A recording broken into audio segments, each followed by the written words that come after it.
Welcome to the Two Old Guys Reselling Podcast. I am Caleb, your host, joined by Bama J Bird Resell. Josh, what is going on, brother? What's up, buddy? Been a busy day today, trying to get things out the door. A lot of shipping taken care of, but good day. It's beautiful outside, I'll tell you that. It's unusually beautiful for Yeah, end of February, beginning of March. We've had some really nice, like 55, 60 degrees, which is not real normal, but right. no complaints. It's been That's right. really super nice. And I forgot this too, by the way. When I said, welcome to the Two Old Guys Reselling Podcast, I meant to say your home for reselling, wrestling, and real good times. By the way, 16 more subscribers. You guys came through, Yep. about 10 or 12 people come through and subscribed. So 16 more, and we're at 1K. We appreciate each and every one of you. If you're just here for a minute and don't bother you to have a subscription to a podcast you don't like, hit that button for us. But yeah, we're getting Exactly. close. And We're a getting close. little quick note too. I didn't even mention this to you, but I did shoot a short out off the last podcast, Mm-hmm. and I'm just curious. So for those that are subscribed, because I know that goes into your feed. If that's annoying to you, let us know in the comments, because we're not gonna like berate you with them. But we were thinking about maybe once a podcast, just try to highlight one segment and Mm-hmm. see how that goes. We haven't tried that in the past, so let us know what you think about that. And if it's horrible, it was all Josh's idea. Yeah, it's all me if it's horrible. All right. Now that I have cast all blame off on you, well, we we got another sponsor. I don't know. I We didn't did. mention this last week, did I, on the show? No, it's on the live. I think it was Oh, on. he's on the live. That's right. Mhm. Yeah, we picked up another sponsor for the meetup, the Highway 127 2024 Pickin the Plateau. We picked up another sponsor. Grams and Pops Vintage has come on board and sponsored the event. So thank you so much, Corey and Teresa. We really, really appreciate you. So now we've got My Reseller Genie, and Yep. we've got Lucky 7 Auction, and we've got Grams and Pops Vintage as sponsors for the event. So we're getting excited, and Oh we've yeah. sold a few more tickets, so that's going good. We've already got a pretty good crowd built up 5 months out, so we're excited. The tickets will really start moving. 2-3 months out, people will be saying, "Hey, how can I come?" And I'm just saying it one more time. The way Right. they're moving, I wouldn't hold off too awful long. If you plan on being here and you want to come and enjoy that meetup, come on, enjoy. We look forward to that. But yeah, I mean, getting the third sponsor that quick, that's pretty cool. It is. And there's only what 8 spots, so I mean we're down to 5 left, and Yep. even with the tickets, I agree with you. I think we probably have a lot more people from some of the conversations that are planning on attending. But when we went to Omaha, we waited till the last couple of weeks to buy our tickets. We would have bought sooner if there would have been a cutoff or they'd have been running low, like on their last ticket. We Yeah. wouldn't have waited that long. But we were just kind of filling things out in case something happened or weather-wise, if there was issues. So, I think a lot of people will be doing that. They'll be waiting to whatever the cutoff is, and probably, Yeah. like you said, the last 2 or 3 weeks, whatever's left, to go really fast. So if you're pretty convinced you're coming, I would not wait till the last couple of weeks for sure, Yeah. because we may run out before you can get one. We will have a cutoff. I'm not exactly sure when it is just yet, but Tanya will need time to know what to buy, know how much to buy, Yep. and that's a lot of work, and it takes a couple of weeks to get everything together. So the tickets will probably get cut off a couple of weeks before the event actually transpires. So yeah, absolutely don't wait. Because you just never know, and the space is limited and all that stuff. So Right. yeah, absolutely. We hope to see you guys there. We're excited Yeah. about that. I Very don't excited. know if you can see behind me. I've got a mess. And I'm kind of known for being this clean and organized and uh, always nice shed, and I've got a mess back here right now. But Don't you like what he calls a mess though? Y'all need to really take that in. It's the most organized mess. It's like set up for a store display. yeah, well, it's stacked up okay. Oh man. But yeah, it's quite a lot of stuff. actually got to go to two, I think it was two, maybe three, I can't remember now, but at least two yard sales Saturday. And the one we went to was some local resellers here.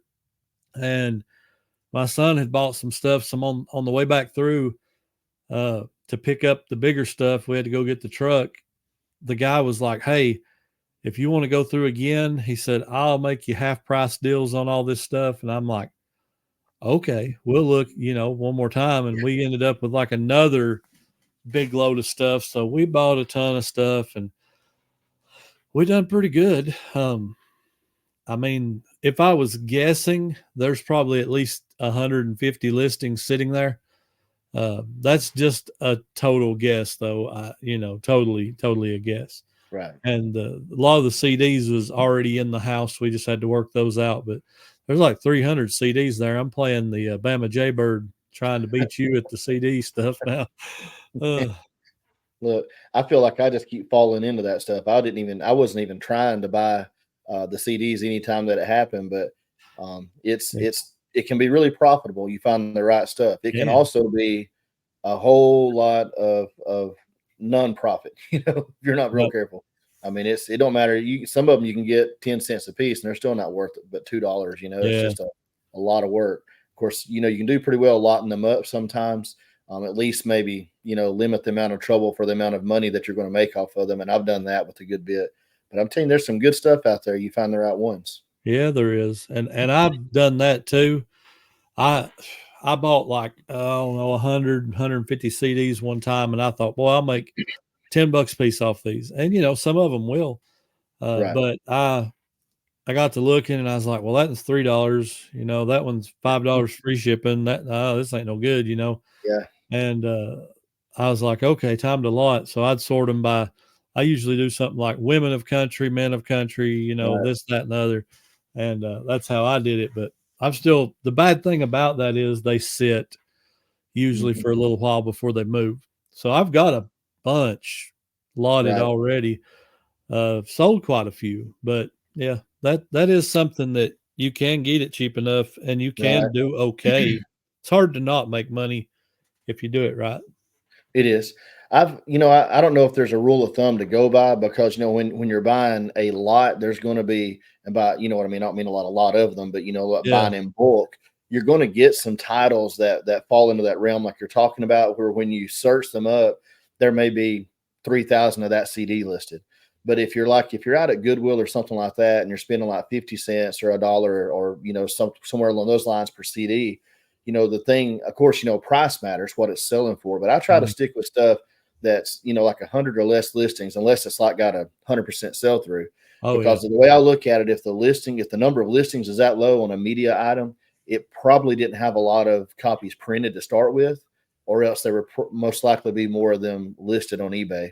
Because when you scan a popular media item, there's thousands of them. That one copy will be on there. So I think that tends to help. The more rare, it don't have to. I mean, of course, artists matter sometimes, but sometimes your more popular artists are the ones that have the most saturated amount of media available. And so it's, the artist matters, but not always like you think. Sometimes the ones you don't recognize are the ones that wind up being the most valuable. And so you can't just go by, I've heard of this guy, or that's the Beatles. It's got to be worth a lot of money. It doesn't necessarily mean that. That is true. Yeah. Some of the stuff that I've sold has been, I never heard of them. Like I had no clue who they was. And it would sell for $20-$30. And it's like, well, there's a very small niche audience out there that's looking for that CD, and you got it. And, you can make a little bit of money. My first real experience with CDs, I know I don't need to stay here too long on this topic. My first real experience was at America's Thrift Store. It's one of our chains that's in Alabama. And we went in one day, me and my wife, and I don't know if it was like one of the old music stores from the mall, like their dead stock that had somehow maybe been in a storage or maybe wound up getting donated. I mean, because there hadn't been a music store open in Jasper there, I don't know, probably for at least 10 years. But these were, CDs from like the 90s, probably like the early 90s, mid 90s. They were all sealed, and I didn't know any of them. It's like alternative, like, just it was just stuff that like I said, I didn't know who they were. None of them. I didn't recognize a single artist. but they were all sealed, new in the package, old stock. So we started looking some of them up, and I mean, a bunch of them didn't have a single listing. That's how obscure they were. Wow. And we, you had to like go to Terapeak and look. And we left. I realized after the fact, I probably should have bought every single one of them. Yeah. Because we brought them home. We bought like 35 or 40. I might have 5 or 6 left, but wound up nearly every one of them sold for at least like $20.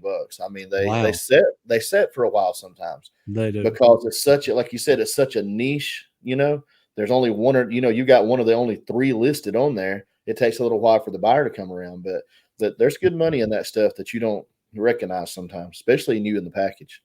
That's exactly right. I love new in the package, man. That just new in the package eliminates so many return problems. Like, they get it, and if they decide to send it back, if they send it back opened, you can recover part of your money that way, and you can't hardly lose. So, but I love new stuff in general, just because it tends to sell better too, quicker and better, and all that. But you heard something interesting that we was talking about before the show. I'm really interested in this because I have been a very big supporter and advocate, I guess you could say, of Ground Advantage since it came out.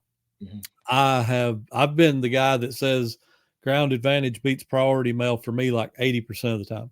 Yep. And people still say, yeah, but the boxes are free. And it's like, they are, but if I can buy a box and ship it for cheaper than you can get a free box and ship it for, I'm saving money that way now. So and I do put if, because we've heard through the grapevine that, that it could be happening.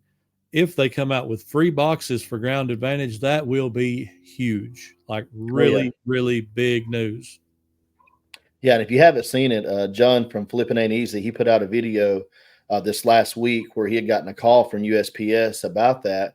And it's kind of like a survey type call, just asking questions. But that was one of the things that was brought up, was that they were looking at issuing free Ground Advantage boxes. And he thought, by the way, they didn't give a date, but from the conversation, he felt like it would most likely be before the end of the year if they decided to go through with it. He said the guy didn't guarantee it, but they said that they were exploring offering those boxes. So like I said, that'd be a game changer, because I mean, yeah, it would. Sometimes, you think, well, the small boxes, you get them for 50 cents, 75 cents. But I'm telling you, over the course of the year, it's little things, man. Every little corner that you can find where you can cut a few cents off, it adds up. And if you factor in everything, like when you bought that tape, if you're just saving, 10 cents or 5 cents per package that you have to put tape on because you got such a good deal. Yeah. Well, every package until you run out of tape that you use tape on, you're saving that nickel or dime, every single one. And I mean, you add that, and you do that by hundreds of packages, by thousands of packages over, 2 or 3 years. That's a lot of money. It is. And same way with the boxes. I mean, I don't spend a ton on boxes. I told you before, I get most of my smaller boxes from Walmart because it's just easier and it's really cheaper. If you have to pay shipping, like from Uline, you pay more for those small boxes than you pay off the shelf at Walmart. So, I'll go down there, and for 75 cents or $1, you can get about 3 different sizes of boxes. And you can even get the larger boxes if you need them, and break them down or cut them down for like VCRs or stuff like that, electronics. But yeah, if I could eliminate that $30 or so that I spend at a time when I'm stopping in once every other week and just, grabbing a few more, that adds up to a lot of money on the year. It does. And, if they do that, this whole time I've been saying, I've never been a fan of free priority boxes. I don't like boxing myself in. That pun not intended. Yeah. But I never liked boxing myself into saying, okay, this is a priority mail listing, like that's the way it's going to go. But I would be possibly moved to do that, to do the priority boxes and the Ground Advantage boxes, and just put both options on the listing. I mean, I'm still probably going to do free shipping either way, so it really don't matter. They can just buy it and I'll ship it either way. But it would, honestly, if you had Ground Advantage and priority mail, you could cut out a lot of boxes. Like, you might have to keep what you was talking about. I don't know if you can see right there. There's some boxes there. Them are the small, the green small ones from Walmart, and then I got the red ones there too, the mediums. So that might be like the extent of my bigger stuff, and then a couple other sizes, and have the ground advantage and priority stuff too. But I mean, if they're going to give away all that stuff, then you have the option to choose. Would I rather ship it ground advantage or would I rather ship it priority? It's up to you then. I just never liked, because it's a total toss up unless you're going to weigh the item before and you're going to measure it and say, okay, that'll go into this box and put your dimensions. Because I don't do all that. Some people do. They weigh it and they measure it and they put their dimensions in and they get an actual calculation on their shipping. Some people do it like this. They weigh it. It's 2 pounds. They put 4 pounds, and that's how they do calculated shipping. Yeah. Some people do that. That is a thing out there. I've always tried to be as close as I could be to an actual shipping charge. So if I list something, if I want to make $19.99, say, on something, and I know it'll cost $8 to ship it, then I'm going to probably go somewhere around $26, $27.99 on my total listing, cover 90% of the shipping, still make basically what I want to make. And I don't know, there's something about free shipping when you see it says free shipping, that does hurt you sometimes and it does help you sometimes. But I've found that it balances out pretty well. But there's something about it when the customer sees free shipping, it does something to you. Ooh, I can get that shipped for free. Like, not really. I mean, even on Amazon, they're making that back. Right. I would do the same thing if I was Amazon and I had the option to offer a whatever it is, $10 or $12 subscription service and offer free shipping. Well, yeah, if you sell 50 million subscription services, you can do that, no problem at that point. Right. But that does sound like a pretty intriguing thing, the ground advantage boxes. I'm going to be interested to find out what happens there. Yeah, it'll definitely be helpful. Like I said, I'm with you on the priority boxes, because on the smaller sizes, is as long as I can get what I see on price difference every now and then I can ship priority for like a quarter more than ground, and I'll go pull out a priority box. I've got a few. Yeah. I don't have a lot of any size, but I've got a few. And so if I happen to notice it when I'm getting ready to ship, then I'll switch it over and I'll use that priority box. But I found since they introduced ground advantage, at least probably 8 out of 10 times, if not 9 out of 10 times, most of the time when I'm shipping, there's nothing that qualifies, honestly. But at least I'm guessing at least 90+% of the time, most likely. It's even if the price is close, it's going to be like 80 cents to $1.20 more to ship priority. And at that, my 75-cent box, I'm actually saving a little bit, Yeah. And like I said, even if it's just a dime, some people, maybe it's not worth ordering boxes but I don't know. I'm in town at least once a week anyway, so it's not a problem to pick up some boxes. And some people like you don't live far from Walmart anyway, so it's not a big deal. But I just forgot what I was going to say. Good podcast material right there. Now I know what I was going to say too. Sometimes you have to take into account the storage of these boxes too, because if you fill up a rack with boxes, just you fill up a whole rack with priority boxes, ground advantage boxes, your boxes, and you could be storing materials to sell there. I know that's all theory. It's all invisible money, but back when I worked in warehousing, they called that something I can't remember now. Some kind of waste or something. Anyway, and it's what everybody argues about all the time about a draft bank versus a non-draft bank. You can't sell it if it's not listed type thing. Well, you can't list it if you ain't got nowhere to put it, right? So is it worth there's a number out there that, okay, if I keep a rack full of boxes, it'll save me $1,000 a year.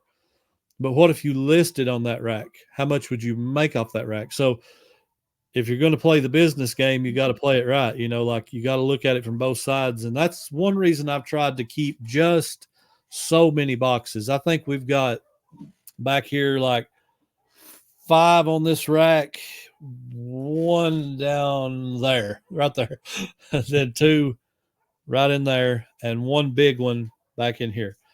And I do all the time, like you said just a minute ago. I love to take a box that's this long and this wide, Well, I have a item that's too long to go in it, but it's got plenty of room the other way. I'll resize it and I'll flip the box to where it's longer instead of wider and have it, and that saves me from having to have 20 different sizes of boxes in here. And it literally takes, if you know what you're doing and you get good at it, I can redo that box in like a minute. So space comes into the argument at some point. It really does. But yeah, it's an intriguing thought. And you were saying that, I was thinking, and that's another thing when it comes to like priority versus buying your own box. And I know media is different because it goes media mail and it's just different anyway. But I mean, it doesn't mean you can't use a priority box to ship it. It's just going to cost you. But the boxes that I get at Walmart, I did that today. It's the second size, not the smallest, but the one just up from it, I think. The red one. I don't know, maybe the third size. It's one of those first 3 sizes of boxes. It's the one that's a little bit longer than it is the other directions. But anyway, I cut them into 2 pieces, and I was shipping out some box sets, the long box sets of CDs. And I was able to cut them into 2 pieces and make a box and just wrap them, and fold around and do two box sets out of each box. So, I mean, that box, all 3 of the smaller ones are under $1. So I know that I've got under 50 cents per box, to ship those out. So I feel pretty good about that. Even the great old big boxes, like they're 19 by 14 by 17, I want to say. They're a pretty good size. They're like $1.30 or something. Yeah. They're really not bad. You buy them on eBay or Amazon and you're going to have like $2.50 a box, Right. It's kind of like the golf club box. You can't see them, but they're back there. They cost $3 a piece sometimes, depending on if you can catch them on sale. But if you're going to make a golf club box, you're going to spend a lot of time on something like that. So I can justify it there. I can't necessarily justify it on something I can do something in 1 minute and be done, but yeah, I'm kind of excited when you told me that. And I literally, before we come on the air, everybody that's listening, I did not know about this. Josh informed me. So I am authentically, that ain't sounding right. Authentic. Whatever the word is, I'm excited. Very realistically, I don't know. There's some word out there that I can't find to use. I got you though. Kind of surprised and caught off guard, but pleased. Yeah. Oh, yeah.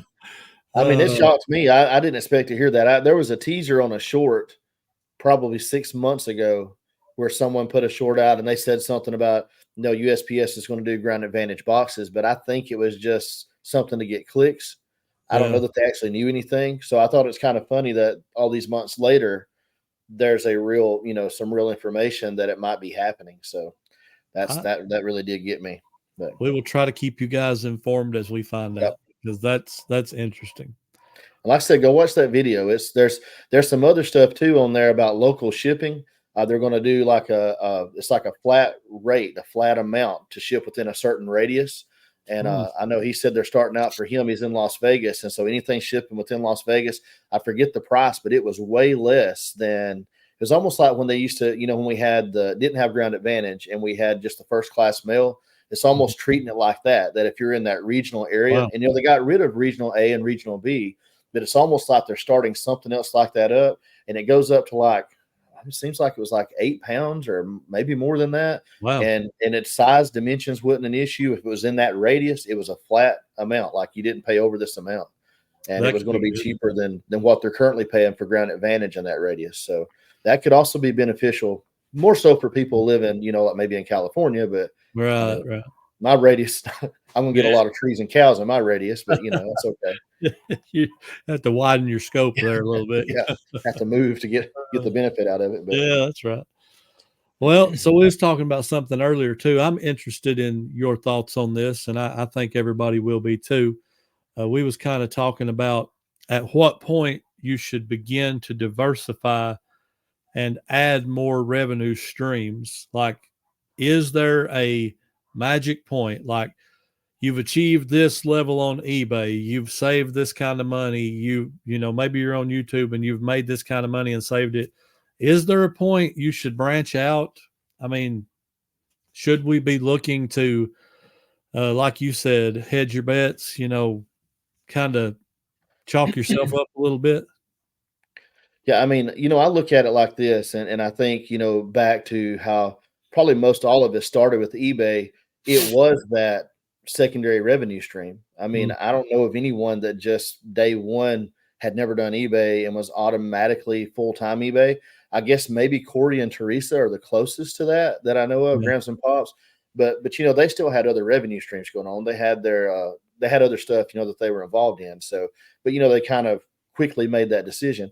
But I mean, there's not many examples like that. Most people start out very, just very small, and it is that secondary revenue stream. So, then as it grows and we begin to move from, the thought of it only being maybe a way to pay off some bills to, hey, and a lot of people get there, I think I could do this full time. I think I could mm, leave my job and really make a career out of this.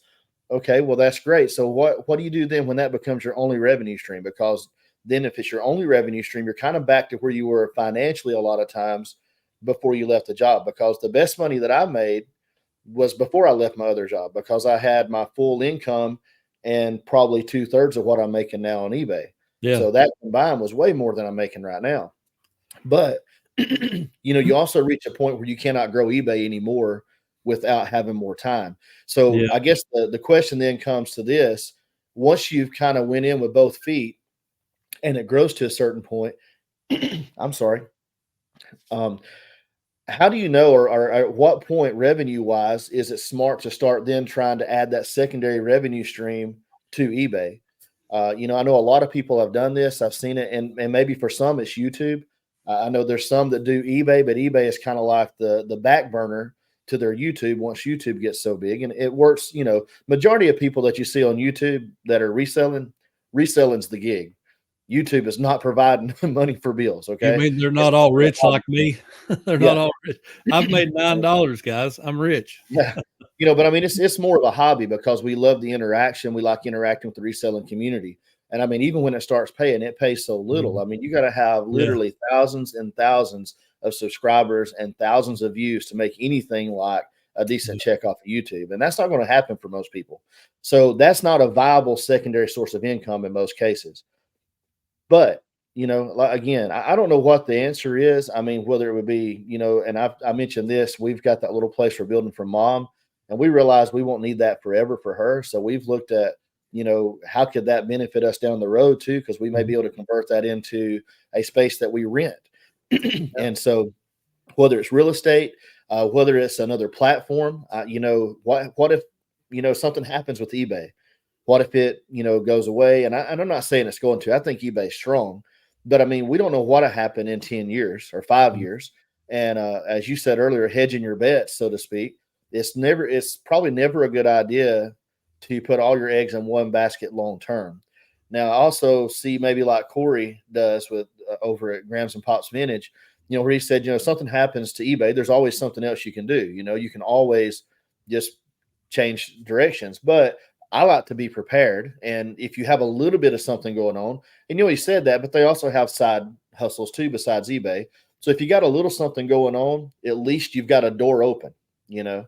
yep. And I don't know. I don't know what the answer is. I don't know how much money, someone might think they want to have in the bank, or what their monthly revenue might need to be to start investing. But and I need to probably quit rambling about it, but I'll leave it with this. Like land, for instance, my dad always said, and my uncle, that when I was growing up, I said, one thing they're not making any more of is land. And True. I've seen in my lifetime, my dad bought the land that we lived on for $300 an acre.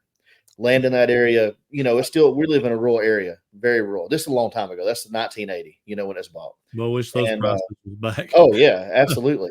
But the land that I'm on right now, when my land was purchased, it was still rural outside of the town just on the other side of town, it was $1,500 an acre. I'd take that too. I know, but the last time land went up for sale across the road in the same area, it was like $15,000 an acre. No. And that's been 20 more years later. So, I mean, it's like every 20 years or so, there's things that if you're able to accumulate and put them, you can invest in stocks. I guess if that's what you want to do, you can gamble, but there's some things that are sure. If you're able to afford it instead of just sitting on it, because man, that bank interest rate don't get you very far. But what's going to be the money maker, once you reach a certain point with this business. I kind of look at eBay also as an investment from our vantage point. When we was doing the Dave Ramsey plan, one thing Dave Ramsey teaches is after you're debt free and you're starting to build wealth, that you invest. Okay, so you start investing. He talks about good growth stock mutual funds, and he says it's possible to make 10 to 15% in certain places. And I'm like, that's a pretty aggressive, return. If you're making 15%, you're doing something right. So I kind of looked at it like that, and I'm like, well, how could I take $1 and make 15% on that dollar? How can I do that consistently? And listen, on eBay, I have taken $1 and made 200%, 300%. Like it's very well, very, very possible. And if you could get to the point where, as you said, eBay not being your primary stream, even if it is your primary stream, but you can live off of 50% of what you make, and you take that other 50% and you roll it. I know we have to buy, we have to source, we have to do all that, but at the end of the day, you take that return and you keep rolling it into something bigger. eBay could become your investment. Mercari could become your investment. Poshmark become your investment. I don't know about Whatnot, but some of them could become your investment in a sense, because I just don't know of anybody, and I've sold some silverware now. I don't know of anywhere you can make an investment that's going to pay off like that, because we spent $40 and there's a potential of 10K. Like, where do you invest to even begin to think about making that kind of money? Right. $40. Like, it's not out there. So, and I think crazy. too, like you're saying on the side of inventory, there may be a point. Everybody looks at it different. Like, I'm not saying like real estate is the answer, or that, rental properties or just buying land or whatever. Those are just some ideas. I've also thought about, there's so many things that as you build your inventory and as you begin to invest, you learn about certain niches and certain collectibles that they're not going to lose desirability over time. Overall, the price, they're going to gain value over time. Yeah. Not every market or every good is that way, but there are certain things that if you was to go back, and if it's been around for 50 or 60 years and you examine it about every decade, you'll see, like you said, a significant increase percentage wise in its value. And so it's feasible to take some of that money above what your living wage is and invest it in things. If you've got the ability to store it and keep it, in good condition, and invest it in things that you are intending not to resell right then, that, hey, if everything goes, like tomorrow, if the days keep coming, then I'm going to be reselling 10 years down the road. What are some things I could buy now that in 10 years might be worth 100 times what I spend on them right now, or I could make $5 on it today? Well, it's kind of like you said, they're not making more land. They're not making more collectibles. Like, exactly. You're not going to find, and it's going to get harder to find over time, a Ninja Turtle playset in the box that some mother has kept for her son in the basement for 30 years. Those are going to get harder and harder to find. So 10 years from now, you find it and there's 3 of them on eBay, and you list it and it's going to be worth more than it was 10 years ago. So I've heard of resellers, actually some YouTube resellers, that still yard sell for content. They go yard selling and record it, but then they put the stuff up in storage lockers.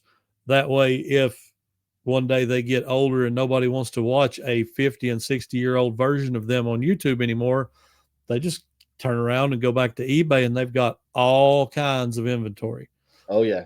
Not a bad idea. It's not. I mean, if YouTube was supporting your lifestyle to the point that you could source and just put it up, and it didn't hurt you. Right. I mean, you're investing towards your future. Now, if you die and it's all in a locker somewhere and somebody else like us goes and buys it, you just made somebody very happy. Very true. So, but I mean, you could do something as simple as, and I mean, you can do well sometimes. I know, like retail arbitrage, but you can do something as simple as and I don't know how it is in the big cities, or bigger towns, but out here in rural areas, Walmart doesn't have as much stock space. The stores are big, but the super centers are not as big as they are in the major cities. And so they have to clear shelf space when the new seasonal stuff comes in, or like in the toy department, when the next run of a particular, action figure or like the Legos, when the new run of them comes out, if they've got 6 of one of them on the shelf that hadn't sold and they need the shelf space because they're having to reset the shelf, then they pull it off and it gets marked down. Now, it may not get marked down huge to start with, but there's times that it gets marked down a lot. I had that little short here a while back. I bought those Star Wars Legos, those double sets. It's like 2 in 1 box. And I got them after Christmas for $15. Sold them for $45.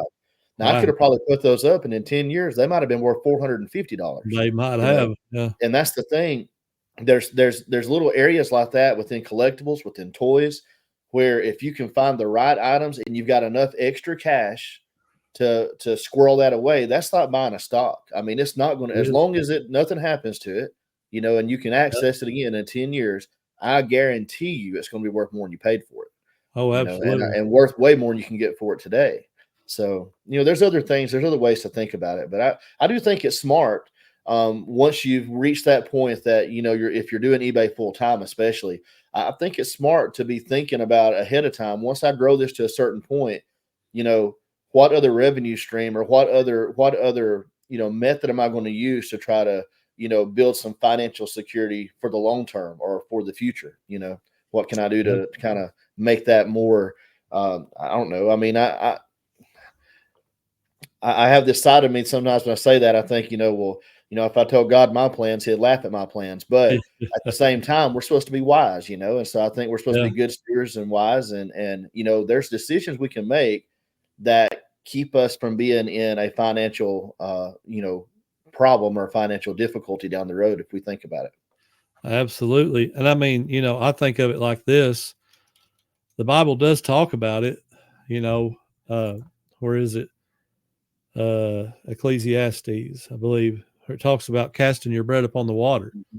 Come back a little bit later and you're going to find it again. And it's like, well, what does that mean? Well, that means, basically don't put all your eggs in one basket.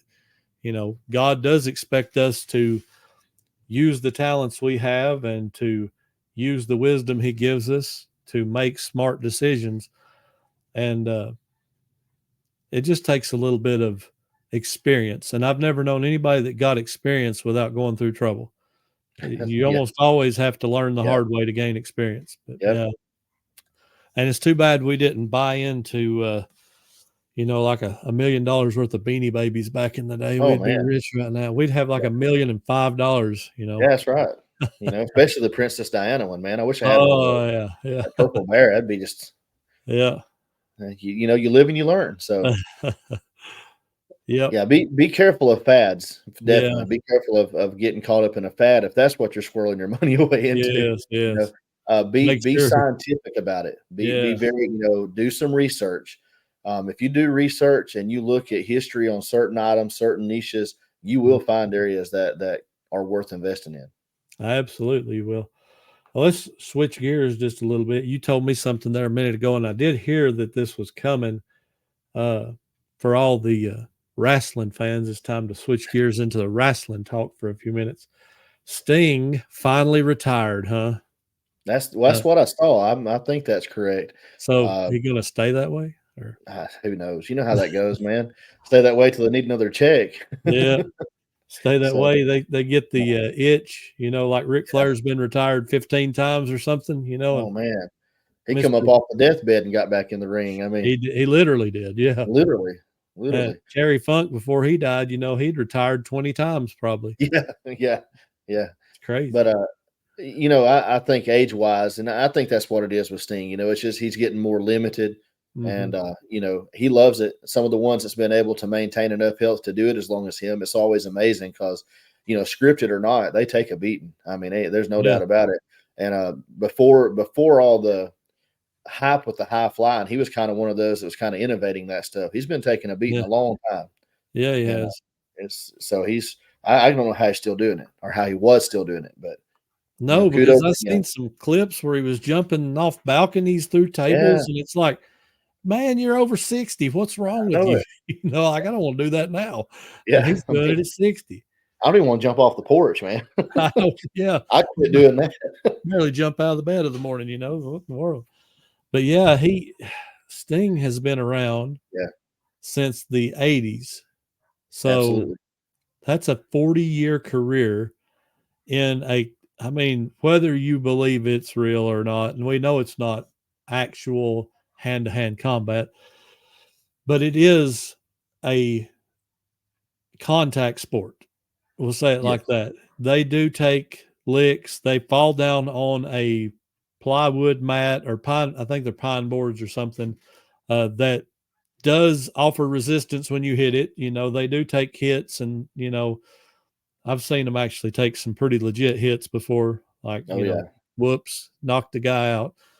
But I mean, anything. If you do it long enough, especially something like that, your body's going to say, "Hey, it's time to stop doing this to me, or you won't be walking no more." Well, we can put it like this for those that don't follow wrestling and happen to wind up on the channel. The ones that have left wrestling, for the most part, before they were 40 years old or in their early 40s, they probably have a rebuilt neck. Yep. They probably have a back issue where it's and again, it's not because, it wasn't supposed to happen because it's scripted, but the licks that they take, there's always risk and there's always injuries happening. And usually when someone has to walk away pretty young, it's because they had a serious injury and doctors told them, you're risking not being able to walk if you get back in there. I remember watching a documentary, and of course this was during our heyday, growing up, back when Stone Cold Steve Austin, he took that pile driver from Owen Hart. Yep. And Owen was a professional. Like, he didn't injure people, but he just messed up. And the pile driver was supposed to land on your knees. He landed on his butt instead. He went the wrong direction, and Austin's head literally went like 6 inches into the mat. And you go back and you listen to Steve Austin talk about that, and he says, my neck never bothered me. He said, my neck never really hurt. It done a number on my back, and my legs went numb and my arms go numb, and he tingles everywhere. He said, but my neck feels pretty good. Well, he's got this spinal fusion and he's got spinal stenosis and all this stuff, but that's not what really hurts him. But I mean, he took the same kind of beating, it just takes one of those and you're done. But I remember, I don't know how many times I've heard that, spinal fusion, neck fusion, like that. That is a common thing. And it's because they get dropped on their necks, they get dropped on their heads, they get compacted, and just, you can't do that over and over. Football players have the same thing, spinal problems, fusion. They have to have fusions and stuff. And it's like, man. And how many football players do you know that make it past 42, 43, 44? That's not many. They're retiring by 40 years old, Yeah. Well, then more and more, the kickers stay till they're 50, but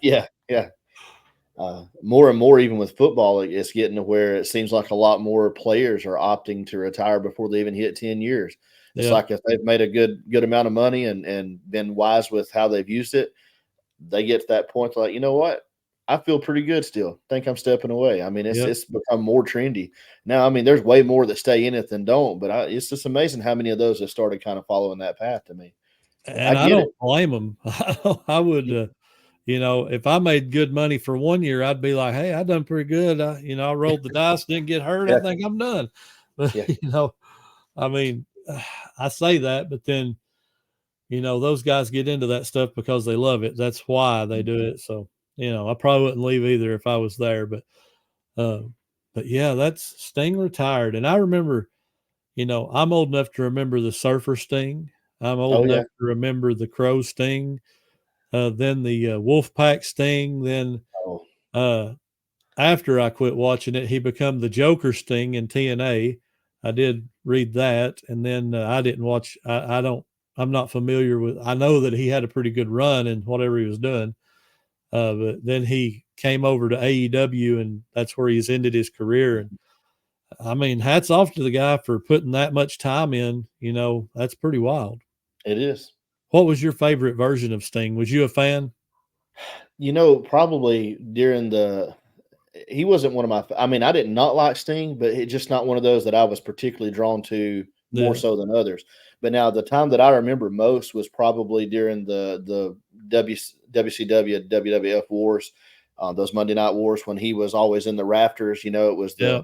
I don't know what the name of it was at that time. He was he just had the Scorpion shirt on usually, and it Yep. was all black and white. He was the angry, you know, supposed That to was be the there to. Crow Sting. Yeah. Yeah, he was against the NWO, and then there's Yeah. always a rumor that he was going to join, but he never did, that kind of stuff. Yep. So, but that was probably my favorite time. I enjoyed that storyline. I mean, it's just that mystery. It's almost Undertaker-ish because lights would go Yeah. out, and he'd just Yep. appear from nowhere. So I enjoyed that little run. But You mentioned the Undertaker. That's the match that Sting always wanted that he never got. yeah, Was the Sting yeah, versus Undertaker. That would have been huge money too. Like, I oh yeah, can't believe Vince McMahon didn't do that when he had Sting. He had him for what, a year or something. He had him a little while. But I mean, Sting versus the Undertaker would have headlined any event, anywhere, anytime. hmm And for some reason, Vince McMahon didn't like the idea, or I guess I don't know, but yeah, Sting, he was every teenage boy's hero. You was either a Sting fan or an NWO fan, or you was split right down the middle yeah, and wanted both of them to do well. I was kind of split. I was an NWO guy, but I still like Sting. Like I was that guy, but I never was a huge fan of his. I was weird. I liked more of the technical wrestling, like the Bret Hart stuff. And yeah, when Kurt Angle come along, I was like, man, this guy's awesome, and the Chris Benoit's of the world that oh just yeah, put on technical masterpieces. That was my right, stuff, but I didn't get into the whole they called it Crash TV back then, when Vince Russo was booking the shows. It was do a 5-minute match and a 10-minute segment, and that's the way the show went. And yeah, it's like, it's wrestling, man. It's not like a TV show. yep, It's not a soap opera. Let's keep it wrestling, But oh yeah. I get both sides of it too. But yeah, Sting was the man. I mean, we grew up, Awesome. you go back to the 80s, when I was a kid, even some of those Saturday morning shows. I mean, I remember where the match started and then it went to commercial and the match Yeah, wasn't over, yeah, and it wasn't live. I get that it's recorded, but the matches, the way they're scripted, they were so long that they didn't always show them all in one segment. They'd yeah, do a little bit of talk and build up. The match would start and they'd come back. I mean, they were in the ring for a while. yeah, So, like I said, it got to where that's one of the things I think that hurt wrestling there in that one generation, that little segment of time. They got so big on, like you said, just the build up and the storyline and making characters and talking from the ring, talking from the back, and there just wasn't that much wrestling. So yep. Very true. And I can get down with, the exciting stuff like that. If oh yeah, Sting's coming from the top down, from the rafters, that's okay. But yeah, yeah, if it's just going to be a bunch of nonsense, like, right, and most people are like, you don't think that's nonsense? yeah, No, it's great. yeah, Oh, so we will use that to segue into sell of the week, because I have a pretty cool sell of the week that awesome, goes along. It kind of goes along with Sting. It actually really goes along with Sting, because I sold a vintage 1998 Sting action figure for $36.11. awesome. I sold it last night, and I'm pretty sure that's when he had his match, right? Last night. I believe it was because I was seeing the stories on it today. Yeah, I think he retired last night, or had his retirement match, Yeah, or because it was winning a tag team, and I think they won a title because he went out, said he went out oh, as a champion. Oh, I think it really? was a tag team. I think it was a tag team. I didn't read real deep in the story because, like I said, I don't watch anymore, and I don't even have a channel that comes on, honestly. Yeah, I don't either. Um, but I remember right. I That's know they pretty said he cool. went out with the belt. So Boy, can't ask for a better ending than that. yeah, for Leave with real, the gold, right? That's for pretty real. cool. But yeah, I Um, sold that, and that wasn't my biggest. Well, that was my favorite sell, and then I also sold. I showed it on the live the other night. It's a Jimmy Jeeves the Butler animated Halloween figure. Sold him for 104.49. He was like 36 inches tall. He was pretty cool, but I had to. Luckily, we had ordered paper towels from Sam's Club, and I got mhm. a 35-inch box the other day, and it worked just perfect for him, like Oh, just perfect. So I cool. was like, okay, that's great. Yeah. But yep, that was my So, sales of the week. What was yours? um, my best sell money wise was a vintage Oregon Ducks jersey, a Nike jersey made in USA. I picked it up at America's Thrift Store here in Jasper, close by. And when I grabbed it, I mean, it was perfect condition. It was beautiful, but I wasn't sure, because it's old enough. I didn't recognize it offhand. It didn't have Oregon written on it. It didn't have anything else, and Wow. it also kind of favored because of the green and the gold looking yellow that was on it. I thought it might even be Notre Dame at first. And I got it home. I got to Really? looking at it more and doing research. And the color, the yellow just wasn't quite right for Notre Dame. And then it also on the shoulders, it did have some of the embossing, like some of the Oregon Ducks jerseys do, like the feathers. Oh, It didn't look just like feathers because it's like it's an older version of it, but it did have some of that embossing into the material. But anyway, looked it up. There wasn't a lot of sold comps on it. I listed it for like 120, had it listed for maybe 2 weeks, got an offer of 90, and I took it. So sold it for $90. wow. Uh, A so jersey for $90. yeah, and it was a cool jersey, no name on it, just a number. But stuff like that, you don't run into that very often anymore. I mean, you Mm, will at like a flea market or like at a flea mall sometimes, but they're marked up really high. You can buy them online, yeah. of course, but just to see one hanging in the thrift store, even because it was like an Yep. afternoon, it wasn't like I hit it first thing in the morning and caught a rack coming out. This was on the big rack, and it had just been Wow. overlooked, and so I was. I always check if there's a jersey there, but I did not expect to see one that's it's probably 30 years old, at least. Wow. So We was at a local thrift store the other day, and our thrift stores, some of them have gotten just plumb outrageous. And I was walking by the toys, and I happened to look up, and I seen some Squishmallows. And they sell fairly good for $20. Some of them will go higher, and if you can get them at a yard sale for $1, I mean, you can do well. And I walked through, and there's like 5 or 6 of them on the rack, and I'm like, ooh, Squishmallows, 14.99. yeah, I'm like, you have got to be kidding me. yep. 14.99. So of course, by the time you pay taxes, you got almost $16 in it. There's nothing left. By the time you pay fees, you're giving that thing away on eBay. Mhm. So I was like, unless some kid comes along and begs their parent, they're not selling that. No. You And the know, thing I don't get, like talking about Squishmallows, for instance, and I don't know that any of them would have been. If I did Whatnot, I'd have probably bought them. But that's another thing. My small Walmart after Christmas, those big display boxes that they had full of them at Christmas time, they yeah, had a couple of them left that were nearly full of like the 12 and 14-inch, the big ones. They marked them all the way down to $5. I wow, mean, but I mean, even at 5, I mean, like you said, because they were newer ones, when I looked them up, they were selling for 14, $16. yeah. And I mean, I just wasn't wanting to risk putting that much money into them. Now, if I did Whatnot, them being brand new and large, I could have probably, I don't know. I mean, maybe I could have moved them quickly, at 10 Oh, to you could have moved them $15 quick. each, and if Absolutely I moved could them have quick. averaged 10 to 15 and moved them really, just sold them all at once, that would have been a really good investment to just flip them really quick. So Yeah. I know there's people that would have snatched those up, man. That'd have had every cart in Walmart full of them if they'd have had to get them out of there. But I walked off and left them. But the point is, $5 brand new at Walmart, and you're saying $15 at the Yeah. thrift store. It don't add up. Does not add up at all. But thrift stores have caught on. They Yeah. say, oh, we've got resellers in this town. They're going to come by and buy this stuff. Well, the reason us resellers come by and buy that stuff is because it's cheap enough that we can do what we're doing. When you mark it up that much, you ain't selling Hmm. it. Like, it's No. not going to happen. And I went in one day. They had a Monopoly, a special edition Monopoly that was worth like $40. I looked it up, $40. They had it listed. They had it priced at $32. And I'm like, you just can't do that. Like, No. if you want to make money on that, list it at no more than 25% of what the eBay value is, and learn how to value the eBay value, not just a listed price, an actual sold comp. And if they'd have had that thing priced at no more than like $8.99, maybe even $9.99, I'd have bought it. Yep. Because once you get much higher than that, especially on a board game, is it all there?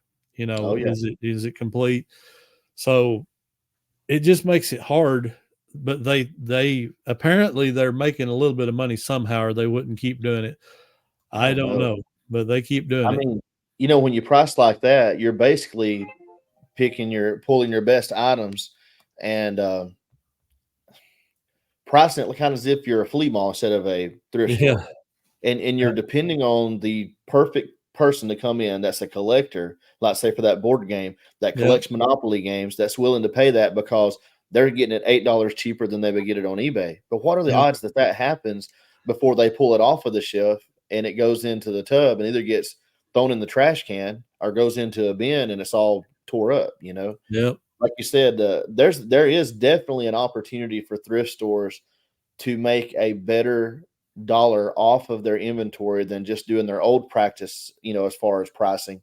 But they need to be intelligent about how they do it, because if they don't leave enough meat on the bone, I'm like you, they're pricing themselves out of making the sale at all on a large majority of their good stuff, and they're just losing out because of it. I think they're making less money as a result. Absolutely. All right. Comment of the week. Okay. So we're doing comment of the week, and then it's time for you to lose the dad joke battle again. Oh, he's confident in he. Oh, man. So I went with Nathaniel over at Lucky 7. I'm assuming it's Nathaniel. He said, we talked a lot last week about our like foods and garden and stuff like that. And so he said, made me hungry this go around, LOL. Love all that stuff and was raised the same. But then this was my favorite part of the comment. Talked about that accident that happened in front of me, and you had mentioned the word drip. And he said, Josh, quote, he may have had drip going on. So, talking about the kid that had the accident. But I'll back that up with this. If that Jeep would have come across my lane instead of the other direction it went, I might have been having something going on too. Because I'm telling you, it kind of scared me. I wasn't bad shook up, but it got my nerves a little bit frazzled, seeing that happen right in front of me. So absolutely. Well, I picked but a pretty simple comment, but I love it because they are supporting us. It's the Flipping Tooth Fairy Jackie 5702. She said, just subscribed. We'll get you there. And she's talking about to that 1K number. So if you're still with us at this point, go ahead and hit subscribe, because we're 14, or I keep wanting to say 14, 16 subscribers. And me and Josh was talking about this, and we have kind of agreed, I believe we've agreed, I hope we've agreed to do a 1K celebration when we hit 1K. And like a celebration live, we'll do a live show, just have a little celebration for hitting that 1K number. But yeah, we're excited. Like this has been a long time coming. I know it's still not a ton of episodes. This is episode 42, and we're basically there. We could be there next week. It could be 2 or 3 weeks. It could be a month. Who knows? But I mean, I would say definitely by episode 50, we're going to be monetized 100%. So that's huge. Most channels, they struggle for a year and a half, 2 years to get there. So we're very thankful to be where we're at right now. All right. So as I said, you ready to lose? Sure. All right. I'll let you feel confident until I have the belt again. I've had the belt for 2 weeks in a row. I gave it up one time. Well, that's only been 3 weeks that it's been on the table. I mean, come on. It's only going to be the one time it's on the table too. So, all right. We'll see. All right. So I used to run a dating service for chickens, and I'm pausing here to give you a second to try to finish this off before I go. You ready? All right. So I used to run a dating service for chickens, but I was struggling to make hens meet. Oh my goodness. Winner, chicken dinner. Yeah, let's wait and see if you get mine. How do you get a country girl's attention? Oh boy. Oh, he's sweating. Oh me. Don't think too hard. I don't know. You don't want to get a brain cramp. A tractor. That's pretty good. That's it's pretty kind of good. funny. We kind of went the same direction there with the that's pretty close. Yeah, that's pretty close. Yeah. All right. So it's a toss up. It's a toss up down in the comments.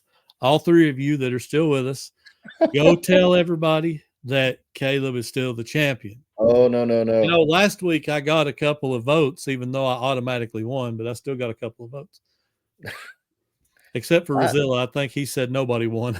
Yeah, he said they were all bad. That's what I started to say. Yeah. Well, listen, we don't say they're good. That's why they're dad jokes. Exactly. It's supposed to be bad. Exactly. Supposed to be bad. Yep.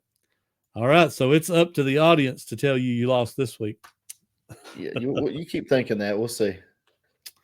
I hope. All right. Anything else before we head out today? I think we're good. Just don't forget about the meetup. Be getting those tickets. And again, if you're interested in being a supporter or a sponsor, all that information will be linked. So check that out down below underneath. Yep. Every bit of that will be on the Eventbrite ticket page. All that information is there. There's also a FAQ section that tells you kind of what to expect. Mm-hmm. We will be updating that as we go along with more information as we come up with the itinerary, the outline of events and all that stuff. But man, it's going to be a blast, and I can't wait. Every week that goes by, we get a little bit more excited. And if you want to be a supporter, you know, the supporter package is unlimited. It's for whoever. Anybody that might want to do it, you don't have to. Don't feel obligated. If we get 0 supporters, it will not hurt our feelings one bit. The sponsors, that is limited. As Josh said earlier, there's 5 more. If you want to do that, you better get on the ball and let us know, because we can only do 8. And if you want to come, the tickets are down there, $25 a ticket. You can't eat supper for that. Literally, we went to Shoney's the other day. You can't eat supper for $25 anymore. Yes. So come see us at the Highway 127, Pickin the Plateau 2024. We are excited about it. And I believe that's going to do it for us. So we appreciate you guys being here. We appreciate you hanging out with us. Appreciate you supporting us. We appreciate each and every one of you that subscribe to us. And go check out Josh too. We want to push him onto that 1,000 subscriber. He's gained a lot in a short amount of time. We want to keep that ball rolling. So if you ain't subscribed to him, Bama Jaybird Resell on YouTube, we have him linked down below also. Go hit that subscribe button for him too. That's going to do it for this week's episode of 2 Old Guys Reselling Podcast. We appreciate you guys. And we are 2 old guys, and we are out. See ya.